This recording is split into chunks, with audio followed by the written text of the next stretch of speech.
안녕하세요. 반갑습니다. 하나님의 두 나라 국민으로 살아가기 5번째 북클럽 나눔 시간에 오신 여러분들을 진심으로 환영합니다.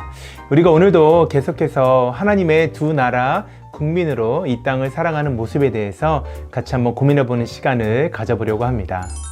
이번 장에서는 교회가 이 세상에서 예수님이 선포하신 나라와 동일시 될 수 있는 유일한 단체 혹은 공동체라는 중요한 주장을 변호하고자 한다. 예수님이 하신 일과 교회의 설립에서 하나님은 아브라함과 맺으신 언약과 구속의 나라를 마지막 단계까지 성취하신다. 자, 우리가 지난 시간까지 쭉 살펴본 내용을 간단하게 정리해보면 하나님께서 두 나라, 구속의 나라와 그리고 일반 나라를 통치하시는 방법에 좀 차이가 있다는 이야기를 함께 해보았습니다. 오늘은 우리가 신약시대, 특별히 예수님의 가르침을 통하여서 이 땅 가운데 선포된 하나님의 나라, 그 하나님의 나라가 어떠한 모습으로 우리에게 보여지고 있는지를 한번 고민해보는 시간이 되었으면 좋겠습니다. 우리 책 135페이지입니다. 예수님이 설립하신 것은 딱 한 가지인데 그것은 바로 자신의 교회다. 신약 성경에 따르면 이 세상에서는 구속의 나라와 은혜 언약이 교회에서 온전하게 표상되며 오직 교회에서만 그렇게 된다. 교회는 이 세상에서 구속의 나라나 은혜 언약과 동일시될 수 있는 유일한 기관이자 공동체다. 여러분, 우리가 5장을 이해하는데 너무나 중요한 것이 있습니다. 바로 하나님께서 구속의 나라를 다스리시는 그 방법과 일반 나라를 다스리시는 방법이 다르다는 사실을 다시 한 번 더 우리가 기억해야 되는 것입니다. 하나님은 구속의 나라를 교회라는, 오직 교회라는 공동체를 통하여서 이 땅 가운데 우리에게 보여주고 계시는 것이에요. 그렇기 때문에 하나님이 하나님의 백성에게 요구하시는 모습은 다른 일반 세상에서가 아니라 오직 교회를 통하여서, 우리의 삶을 통하여서 드러난다는 것입니다. 그래서 우리가 그러한 부분들을 한번 책을 통하여서 한번 살펴보는 시간이 되었으면 좋겠습니다. 예수님의 그러한 가르침이 가장 잘 드러난 것이 바로 산상수훈 마태복음 5장에 기록된 가르침이죠. 그래서 이 책에서는 산상수훈 마태복음 5장에 기록된 예수님의 가르침을 우리가 이 땅에서의 교회의 모습, 곧 구속의 나라를 이해하는 데 매우 중요한 것으로 전달하고 있습니다. 산상수훈에서는 이러한 질문을 우리에게 던지고 있어요. 누군가가 당신에게 원망하거나 당신의 오른 뺨을 치거나 당신을 박해하면 어떻게 할 것인가? 많은 사람들은 그래서 이러한 질문에서 윤리적인 답을 찾기도 합니다. 그러나 우리 책에서는 이렇게 이야기하고 있죠. 산상수훈은 정의를 가르치는 것이 아니다라는 것입니다. 정의를 구하는 것이 아니라 자기 형제와 화목하는 것, 행악자에게 맞서는 것이 아니라 자기의 원수를 사랑하는 것이다. 천국은 정의에 대한 요구에 기이하게도 능가하는 것처럼 보이는 영역이다 라고 말하는 것이에요. 여러분, 이 장면을 우리가 쉽게 정리해보면 이런 것입니다.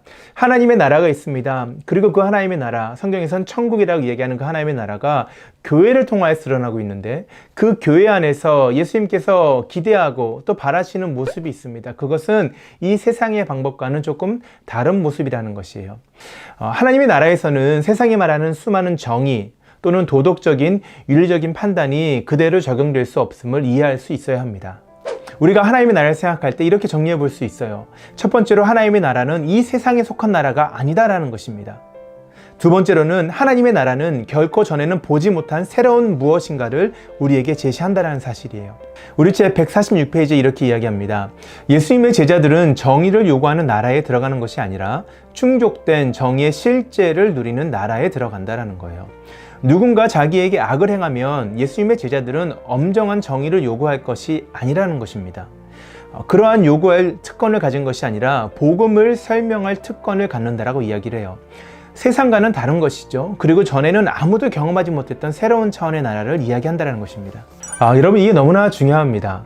구속의 나라, 하나님의 나라, 천국은 이 땅 가운데 교회를 통하여 드러나고 있는데 그 교회의 모습이 어떠하다고 이야기하는 것입니까?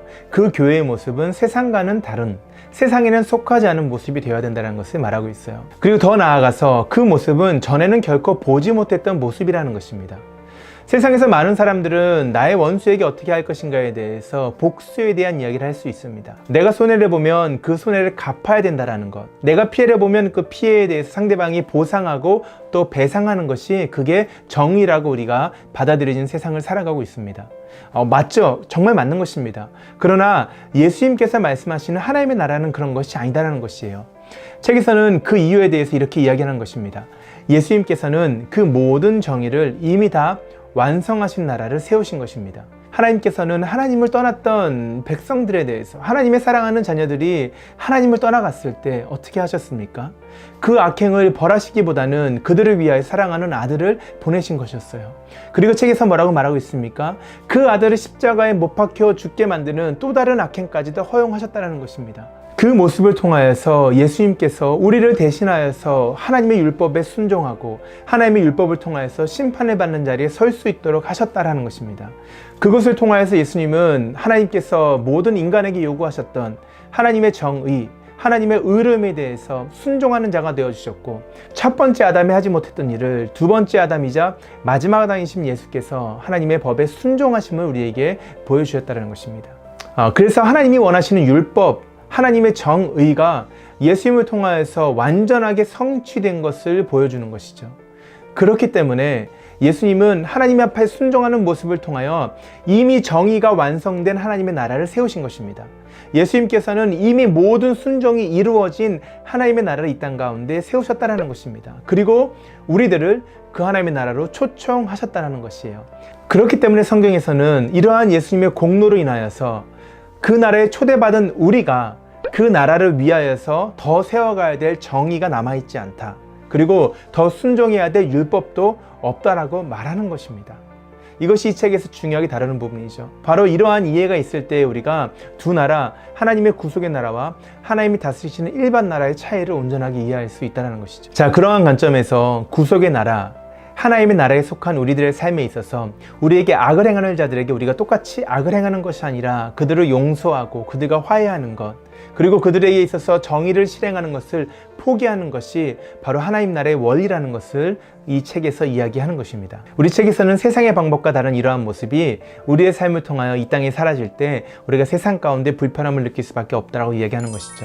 이렇게 불가능해 보이는 모습이 어디서 어떠한 모습으로 경험될 수 있을까라는 질문에 대해서 이 책에서는 오직 교회를 통하여서밖에 경험될 수 없다라고 이야기합니다. 다시 말하면 세상 어딘가에서가 아니다라는 것입니다. 그리고 어쩌면 더 중요할 수 있는 두 번째, 개인이 아닌 공동체를 통해서 경험될 수 있다는 것입니다. 여러분, 저는 이 부분이 참 중요한 것 같습니다.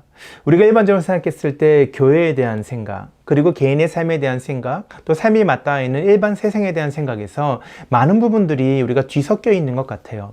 그래서 교회에 대해서 하나님이 원하시는 모습을 나 개인의 삶, 특별히 우리가 맞닿아 있는 세상의 모습 가운데 그 모습을 회복하기를 원하고 그러한 모습으로 우리의 삶을 바꿔가기를 원하는 모습을 종종 볼 수가 있는 것 같습니다. 우리가 책을 처음 시작하면서 이야기했던 것처럼 우리가 너무 쉽게 그리고 마땅하게 또는 당연하게 생각하는 그러한 모습들을 정말 성경적으로 우리가 다시 한 번 더 되짚어보는 시간이 되었으면 좋겠습니다. 하나님은 우리의 삶에 있어서 삶의 모든 영역을 예수님께서 마태복음에서 가르치신 것처럼 하나님 나라의 원리로 그 세상을 바라보고 또 세상을 다스리고 세상을 정복하라고 말씀하신 것이 아니다라는 거예요. 하나님은 예수 그리스도의 복음을 통하여서 세워지는 하나님의 새로운 나라, 이 세상에는 속하지 않은, 그리고 전에는 아무도 본 적이 없는 이 새로운 하나님의 나라 천국의 모습을 교회라는 공동체를 통하여서 이 땅 가운데 오직 유일하게 교회라는 공동체를 통하여서 그러한 모습이 나타나기를 원하신다는 것입니다.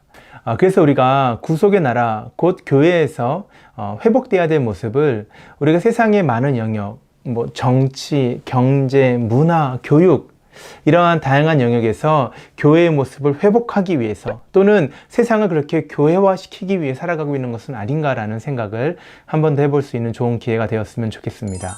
하나님이 구속의 나라, 곧 교회를 다루시는 방법과 일반의 나라를 다루시는 것은 분명히 차이가 있습니다. 우리 책에서는 일반의 나라를 두 가지로 이야기를 하죠. 하나는 가정이고 또 다른 하나는 국가입니다. 가정은 하나님의 창조에서 결혼제도와 가족제도를 세우셨고 노아 언약 아래서 결혼제도와 가족제도를 지속적으로 복어주신다, 또 보존하여 유지하신다라고 이야기를 했습니다.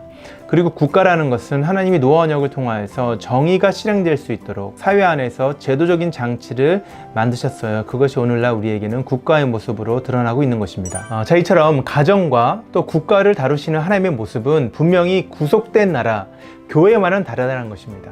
그리고 이 부분을 잘 이해해야 되겠죠. 교회와 가정과 국가는 다른 것입니다. 그리고 이 책에서는 가정과 국가는 일반 나라에 속했다라고 이야기하는 것입니다. 그래서 그 가정이라는 제도 또는 국가라는 제도가 이 땅 가운데 땅이 있을 때까지는 보존되고 있지만 예수님이 다시 오시는 그날이 되었을 때에는 그 모든 것들이 다 없어질 것이다 라고 이야기를 하고 있다는 것이에요. 우리가 그럼에도 불구하고 이런 일반 나라에 살아가고 있다는 사실을 우리가 여러 차례 이야기했습니다. 그렇기 때문에 우리는 일반 나라, 가정이라는 제도와 또 국가라는 제도에 충실하는 것이 필요하고 그 가운데 우리가 믿는 사람으로서 그리스도인으로서 참여하는 자의 모습이 마땅하다라고 이야기를 하고 있어요. 책에서는 세 가지의 모습을 통하여서 우리가 일반 나라에 참여해야 되는 것을 우리에게 제안하고 있습니다. 첫 번째는 이것입니다. 이웃에 대한 승리와 정복의 정신이 아니라 사랑과 섬김의 정신으로 문화활동에 참여해야 된다는 것입니다. 여러분, 세상을 정복하고 세상 가운데 모든 것을 우리가 하나님 나라화 시키겠다라는 마음으로 살아가는 것이 아니라 이 땅 가운데 우리는 섬기는 자로서 낮은 자리에서 예수님이 그러하셨던 것처럼 살아가는 것이 마땅하다는 것입니다. 우리의 모든 참여하는 문화활동을 통하여서 우리가 전하는 것은 무엇입니까? 예수님의 사랑과 섬김의 모습이에요. 그것이 바로 교회가 이 땅 가운데 살아가면서 세상에 참여해야 되는 모습인 줄로 믿습니다. 두 번째로는 인간 문화에 비판적으로 참여해야 된다는 것입니다. 우리가 세상에 많은 문화가 있고 또 정치 제도가 있고 교육 제도가 있고 가정에 대한 여러 가지 또 모습들이 있을 것입니다. 그러한 모습 가운데 우리가 그것을 무작정 다 참여하는 자로서 수용한다는 것이 아니라 비판적으로, 다시 말하면 성경의 가치관에 있어서 마치 다니엘과 세 친구들이 그러했던 것처럼 바벨론 안에 있었지만 바벨론의 문화를 다 따른 것이 아닌 것처럼 교회된 우리의 삶에 있어서도 우리는 세상을 그러한 모습으로 바라보고 참여하는 것이 필요하다라는 것입니다. 세 번째로는 장차 올 세상에 나타날 우리의 참된 본향을 동경하고 이 세상과 깊은 거리감을 유지하면서 문화활동에 참여해야 된다는 것이에요. 어쩌면 가장 중요한 것이죠. 우리가 이 땅에 살아가고 있지만 우리가 바라봐야 될 곳, 우리가 가야 될 목적지는 정해져 있는 것이죠. 그리고 우리는 그 자리를 우리 마음 가운데 품고 사모하면서 동경하면서 살아가는 것입니다. 마치 바벨론 포로기에 있던 사람들이 다시 예루살렘으로 돌아가는 것을 기다렸던 것처럼 우리 이 땅 가운데 잠시 거하는 거류민이지만, 이방인이지만 우리가 영원히 거할 자리를 바라보면서 소망하며 살아가는 것입니다. 우리 책에서는 그래서 우리가 문화에 열심히 참여하는 것이 중요하다라고 이야기하고 있지만 그럼에도 불구하고 그 문화에 참여하는 것이 그렇게 중요한 것은 아니다라고 이야기를 할 수 있는 것입니다. 사랑하는 여러분, 우리의 삶이 구속된 나라에 속한 자로 살아갈 수 있기를 간절히 바랍니다. 교회라는 참 독특한 공동체, 그리고 이 땅에는 어쩌면 유일하게 하나님의 나라를 보여줄 수 있는 그러한 공동체, 그런 공동체 속에 살아가는 우리의 삶의 모습이 하나님 나라에서 맛볼 수 있는 그 아름다운 것들로 채워질 수 있기를 간절히 소원하는 것입니다. 예수님이 산상수훈을 통하여서 가르치시는 수많은 내용들은 너무나 어려워서 우리가 할 수 없는 것이 아니라 이 땅 가운데서 우리가 누릴 수 있고 또 경험할 수 있는 그러한 모습인 줄로 믿습니다. 그리고 그렇게 했을 때 하나님은 우리를 통하여서 영광을 받으시는 것입니다.